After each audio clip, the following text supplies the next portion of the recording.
something very surprising happened, which I'm sure a lot of people are going to be shocked with. Mike Pence was booed at the NRA. What? Yeah, he was. Did you hear about this? Wasn't it in his home state, too? Yeah, it was in Indiana. his home state. And Trump got a 2-minute standing ovation at the event. In his first speech since being indicted on felony charges in New York, Trump promised to remain a loyal friend and fearless champion of the country's largest gun rights lobbying group as he seeks to be the party's nominee for 2024 presidential election. He appeared to acknowledge the crowd's frosty response to Pence, his former running mate. The NRA event was attended by several Republican hopefuls, including Florida Governor Ron DeSantis and former United Nations Ambassador Nikki Haley, highlighting how the NRA's endorsement remains powerful and highly coveted amongst Republicans. How important is the NRA endorsement, by the way? It's big. It's very important. I think that's why, ironically, your boy DeSantis put out his anti-Trump. Your boy. Yeah. His anti-Trump ad. I want to say the same day, saying Trump was bad on the Second Amendment, because I mean NRA guns it's a lot bigger than people realize. Yeah. It's pretty wild. You know how you think about NRA right now. If somebody is member of NRA, it's kind of like, oh my God, did you know? Yeah. He's part of the NRA. Yeah. How could you be part of the NRA? And John F. Kennedy was a proud card-carrying member 100%. of the NRA. It was a very normal thing back in the days. Both the Dems and the Republicans wanted the endorsement. Now it's just on the right when it comes down to this. But if you were to say, Mike Pence, where will he peak? Okay, one, let's say he runs. Okay, what percent do you think is going to be his peak? Like, you remember Herman Cain went all the way up. I think he had 18% at one point. Newt went to 23%, or Sanders got to 21%. Or so Ross Perot got to 19 or 20%. But what do you think Pence is going to go to? Well, I'll give you two answers here. Number one, I think, high single digits, maybe it's, 7, 8, 9% at best, right? 2%. Right now it's 2%. But we all know, let me tell you who I think Mike Pence is going to be. When it's, it's NBA season right now. And, let's say, the Dallas Mavericks need to win their final game in order to make the playoffs. And they're playing against the Houston Rockets. And Houston's been long out of the playoffs. They got no chance. Mm-hmm. But they want to beat the shit out of Dallas. Yeah. Okay? Or it's like the Miami Dolphins. They're not making the playoffs, but they're playing the Patriots. And all they want to do is be a spoiler. Mm. And they don't care. Their season's done. They know that they're not winning, but they have their sights on winning that last game of the season. Why? To ruin the Patriots season, to ruin Dallas Mavericks season. We just saw Dallas get eliminated from the playoffs. I don't think we understand the vendetta that Mike Pence has against Donald Trump. I don't think we're going to fully realize that until it gets so ugly on that debate stage with Trump, with DeSantis, with Pence, possibly with Chris Christie. We know Nikki Haley will be there, Tim Scott. We're going to see Mike Pence on stage saying, I was his vice president. He endangered my life and my family. He is unfit to be president.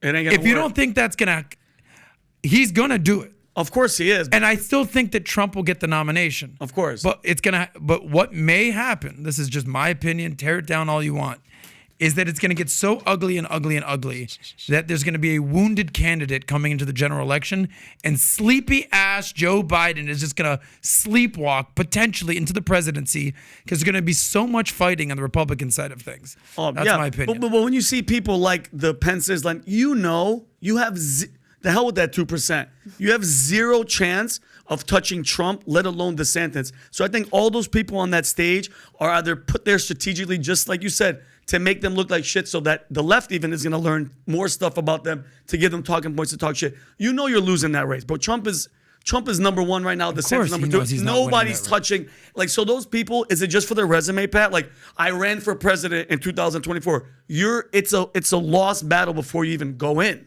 Like, what are you doing? You know what I mean?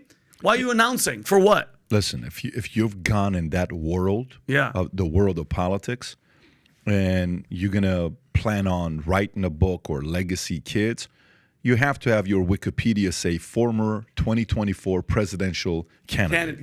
Got you. Like if I was any one of you that are born here, at one point, you have to figure out a way to run for president and to say Vincent Oshana, 2032, presidential candidate, former presidential, candidate. Can I get in for 2020? Can we do it for this one? I don't know if we can do it. What? Let's do it. But look, I think that's a part of it. The other part of it as well is a lot of these guys run because they get a job afterwards. Mm-hmm. So there's a job that you're fighting for. Remember when Trump won? The day he won, they're like, well, typically when a candidate wins, they take a week off or a month off or they don't do anything. The guy was in the office the next day. I love it. And he was interviewing Romney that walked into his office. I don't know if you remember when Romney walked into this office. You're like, what the hell is Romney doing? And everybody's just meeting, because this is like, hey, do you want a job? Let's talk about it. Do you want this job? Let's talk about it. Okay, I'll give you this job. Well, if I give you this job, are you going to? So that's kind of like the next part. So meanwhile, Joe Biden's still sleeping. 90% of people are running for a job. They're not running to be president. Gotcha. They're running for a job. What job would Mike Pence be running for at this point, though? He's already been vice president. He's already been governor. It's easy to take shots at Mike Pence, but same people that like Trump forget that he played a very important role at that time because he brought in the side of where he was the Indiana, I want to say, conservative, safe, and some people that were like, man, I'm a little worried about him. He brought more safety in. Like, when I started an insurance company, I had a reputation of being very competitive, loud, doing my thing, and I upset a lot of different people. I brought certain people in that got those that were worried about coming over to us to say, okay, that guy's there, they're going to be fine. That guy's there, I feel safer. So it's a strategic hire that you have. So you can take shots at him all you want. The guy was a hero for a lot of Trump fans back in 2015, 2016. Yeah, I think he played his part right. It's like a player you got that you forget Ray Allen hit the shot, he got a championship guy. Yes. Yep. Just give him the credit. Exactly. I hate Ray Allen as much as you want today. I get it. Yep. But the guy still hit the shot, got you chips. You could make the case that he got Trump elected because he won over the Christian evangelical think he was very vote. important. I think he was very important. Yeah. What I don't like now is that sometimes this is what happens is, okay, who's more important, Pence or Trump, to get into the White House? Who's more important? Trump. What do you mean? Who's the bigger driver to get into the White House? Not even close. Trump. Not even a conversation. Give me the percentage of them when they won in 2016. What percentage of the success? 2016? What percentage of the credit of Trump winning was Trump? What percentage of the credit of Trump going to the White House was Pence? 25%. No way, guys. What are you talking about? 90-10? It's 99-1. Yeah. Really? Yeah, because you didn't win the, what do you call it, the primary by, you won it because it's like, this is the guy, right? And then you announce who it is. So it's 99 him, it's 1 him. Here's the problem. If you rode on someone's coattail and you go up and you flip, it's a little bit, that's what his DNA is today. That's his reputation today. And by the way, Democrats love him. CNN loves him. MSNBC loves him. He's a great tool. By the way, expect him to be on TV, 60 Minutes, CBS, ABC, all of this stuff for 16 straight months, every day. And then he's going to get a $10 million book deal, $5 million book deal. Mm-hmm. And then he's going to be the guy that's going to have a consultant, $500,000 a year job with CNN, MSNBC to do talking. Yeah. That's what he's going to be doing. Yeah. So, but it is what it is. He played. It's like Scottie Pippen.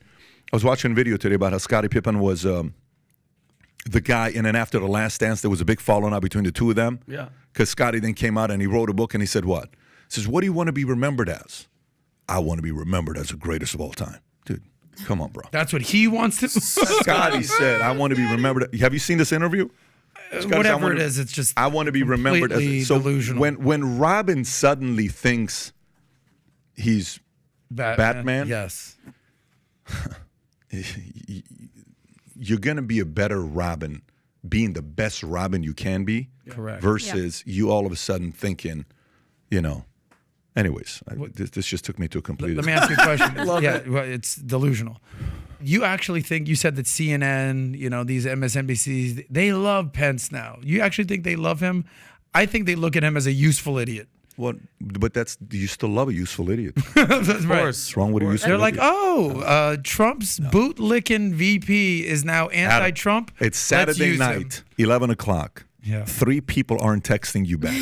One of the girls does. You love her. How you doing? You love her. I'm just trying to give you an analogy that you relate to. Gotcha. Adam just went to this last Saturday. So if you like this clip and you want to watch another one, click right here. And if you want to watch the entire podcast, click right here.